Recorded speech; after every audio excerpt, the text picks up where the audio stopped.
आज है नेताजी की 122वीं जयंती। लाल किले में नेताजी संग्रहालय का उद्घाटन प्रधानमंत्री मोदी ने किया। उस संग्रहालय में नेताजी और आईएनए से जुड़ी वस्तुएं मौजूद हैं। नेताजी की लकड़ी की कुर्सी और तलवार भी है। आईएनए के पदक, बैज और वर्दी भी उस संग्रहालय में, उस म्यूजियम में मौजूद।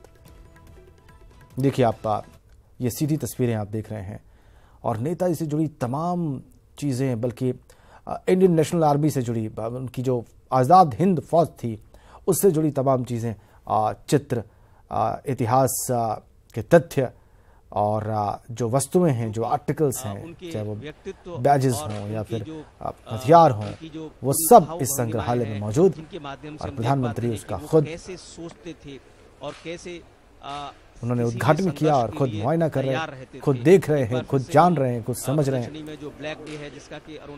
बल्कि जो एक्सपर्ट्स उनके साथ चल रहे हैं, जिन्होंने इस संग्रहालय के निर्माण में योगदान दिया है या उसका प्रबंधन देख रहे हैं, वो भी उन्हें हर एक बात के बारे में बारीकी से जानकारी दे रहे हैं। और अरुण, जैसा कि हम जानते हैं कि 1919 के बाद देश में जो आजादी का जो आंदोलन था और ज्यादा तेजी से, प्रथम स्वतंत्रता संग्राम जो 1857 में हुआ, उसके बारे में भी जो संग्रहालय में मौजूद इतिहास के तथ्य हैं, जो वहाँ पर लिखित हैं या लिखे हुए हैं बोर्ड्स पे, बहुत जरूरी हो जाता है। उसके बारे में भी प्रधानमंत्री ने देखा, समझा है। और आधुनिक भारतीय इतिहास से जुड़ी तमाम चीजें जो लाल किले के इस संग्रहालय में मौजूद, उसका प्रधानमंत्री अवलोकन करते हुए उसका मुआयना करते हुए। सीधी तस्वीरें लाल किले से आपकी स्क्रीन। जाहिर तौर पर ये जो तमाम म्यूजियम है, ये अपने आप में कुछ ना कुछ कह रहे हैं। ये कह रहे हैं कि बहुत जरूरत है आज इतिहास में झांकने की, अगर न्यू इंडिया को बनाना है। उन अंशों से सीखने की 23 जनवरी का दिन कि जिस समय जो महान सेनानी थे, उन्होंने उस समय में क्या किया। और ये देखिए आप एक तस्वीर, जब आजादी की बात कर रहे थे, जब बड़ी आजादी तस्वीर, की लड़ाई लड़ रहे थे। आज नेताजी की 122वीं जयंती है और ये करने के लिए एक पल ना लगाया, उसको मनाने के लिए एक बड़ा पल ना लगाया, अपने आप को देश के सामने जो है उन्होंने एक तोहफा रखा। आहुति देने के ये संग्रहालय जो नेताजी से और उनकी आजाद हिंद फौज से जुड़ा हुआ है, उसकी वस्तुएं वहाँ पे संग्रहित की गई हैं संग्रहालय में। उसका उद्घाटन किया है आजादी को एक तरह से समझ पा रहे हैं, प्रधानमंत्री ने। चाहे वो बेगम हजरत महल हो, रानी लक्ष्मीबाई हो, मंगल पांडे, उस वक्त अखबार, वो अनसंग हीरोज जिनके बारे में शायद इतिहास, उस वक्त प्रिंट मीडिया ने, अखबारों ने कैसे लिखा स्वतंत्रता संग्राम के बारे में, भारत के स्वतंत्रता संघर्ष के बारे में, इन महान हस्तियों के बारे में, वो भी इस संग्रहालय में मौजूद। तो अगर आप वहां जाएंगे तो आपको ये तमाम चीजें मिलेंगी। इतिहास के पन्ने पलटने में उस वक्त के जो अखबार थे, उनका लिखा हुआ भी आपके सामने आएगा, चित्रों के माध्यम से, विजुअल्स के माध्यम से। और जाहिर तौर पर जो तमाम नेताजी की आज 122वीं जयंती और उनकी इस जयंती पर प्रधानमंत्री का और भारत की सरकार का ये तोहफा उन लोगों के लिए जो नेताजी को प्रेरणा स्रोत मानते हैं, उन लोगों के लिए जो नेताजी को एक आइकन समझते हैं और उनके बारे में जानना चाहते हैं। उनको बताएगा, प्रेरित करेगा कि 2022 तक अगर एक नए इंडिया को बनाना है, 2022 तक अगर एक न्यू इंडिया का निर्माण करना है, तो कितना जरूरी है अपने इतिहास को जानना, कितना जरूरी है उन आजाद हिंद फौज जिसका गठन नेताजी ने किया और जिसने भारत की आजादी के लिए लड़ाई लड़ी।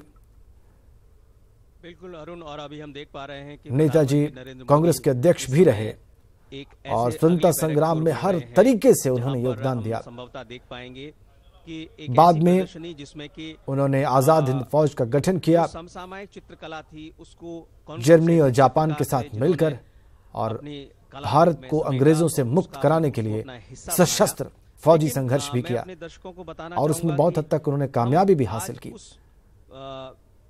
लाल किले के तो उनके उस संघर्ष से जुड़ी तमाम चीजें, उनके उस संघर्ष का इतिहास इस संग्रहालय में मौजूद। अब आज और आज के बाद अगर आप लाल किले घूमने जाएं तो आपको इस संग्रहालय में वो तमाम चीजें दिखाई देंगी जो नेताजी से ताल्लुक रखती हैं, आजाद हिंद फौज से और उसके संघर्ष से ताल्लुक रखती हैं। हमने देखा कि ये वो सैनिक थे जिन्होंने नेताजी, अभी आप लाल किले से तस्वीरें सीधी देख रहे हैं। ब्रिटिश भारतीय सेना को छोड़कर आजाद हिंद फौज में शामिल हुए और अंग्रेजों के विरुद्ध इससे पहले प्रधानमंत्री मोदी ने ट्वीट कर कहा कि नेताजी सच्चे देशभक्त थे। उन्होंने अपना जीवन देश की आजादी को समर्पित कर दिया। नेताजी चाहते थे कि भारतवासी गर्व से रह सकें। हम नेताजी सुभाष चंद्र बोस के आदर्शों पर चलकर देश को मजबूत करने के लिए कटिबद्ध हैं। पीएम ने एक रोचक वीडियो भी ट्वीट किया। सुभाष चंद्र बोस का नाम हमें गौरव से भर देता, नई ऊर्जा से भर देता है। नेताजी ने एक ऐसी सरकार के विरुद्ध लोगों को एकजुट किया जिसका सूरज कभी अस्त नहीं होता। जय हिंद। अगर नेताजी की खुद की लेखनी पढ़े तो हमें ज्ञात होता है कि वीरता के शीर्ष पर पहुंचने की नींव कैसे उनके बचपन में ही पड़ गई थी।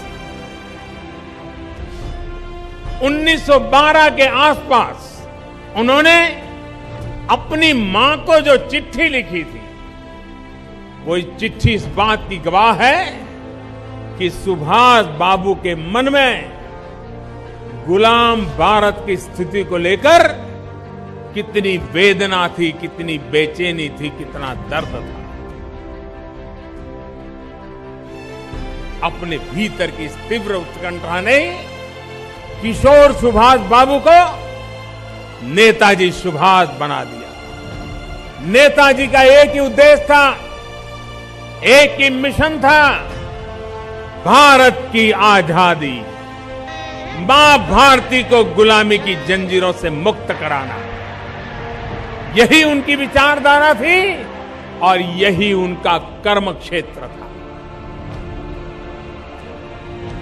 आज मुझे प्रसन्नता है कि एक भारत श्रेष्ठ भारत के मार्ग पर चलते हुए हम सभी नेताजी की भावनाओं के अनुरूप आगे बढ़ने का प्रयास कर रहे हैं। नेताजी सुभाष चंद्र बोस, नेताजी सुभाष चंद्र बोस, नेताजी सुभाष चंद्र बोस।